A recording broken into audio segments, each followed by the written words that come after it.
Nikila abana wado kwacha abafevani bacha you again you again hakuna muna sina basa pale pa anochebesira murumu bagosiba sonutaura ugachera kutumaka bichakuumira usanguchura ausile vaisandika yazvishifo yavodi kaya yavenhamo nepari newo ngani vachitoira salumo pati nasinjivo vakuuya nechichemutovaregirira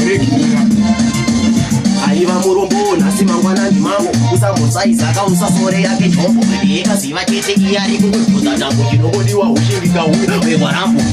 usamboshora munhu muupenyu aiwa kaizo ndezvikwenyu imi handisika mumwe wenyu mwana wenyu handidyoka kumba kwenyu ndakazochemwa handina mainini matamo vakasvika tiri muchikeni ini gengwa rangu yakatanga hunto vatawavati vakurohwa netsvimbo ndakazochemwa handina mainini matamo vakasvika tiri muchikeni ini gengwa rangu yakatanga hunto vatawavati vakurohwa netsvimbo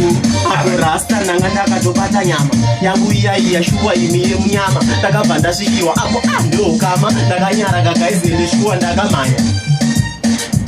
aiwaka listen handina mhaka isobanikila apana vadokwata ivangiri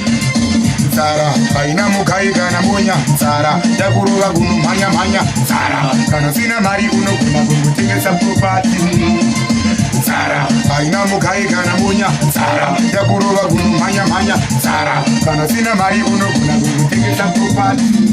yakadzosa benzi musango hanzi handichapenga ini nhasi ndiri mambo nekuda kwenzara kanzara ndozatako shuwa musanyeperuka dzwa urombo nenzara imi zvinotoda ushanda haidi simbe chitosunga simbe nenzara mani iwe hachimbodatie ramba uchishingirira pamwe zvigobashi wangu ndinouyawo kwamuri paupenyu wangu ndimi mutungamiri sansiye ndega zvingandiomera muri pedyo pangu baba ndinopembera ishe wangu ndinouyawo kwamuri paupenyu wangu ndimi mutungamiri sansiye ndega zvingandiomera muri pedyo pangu baba ndinopembera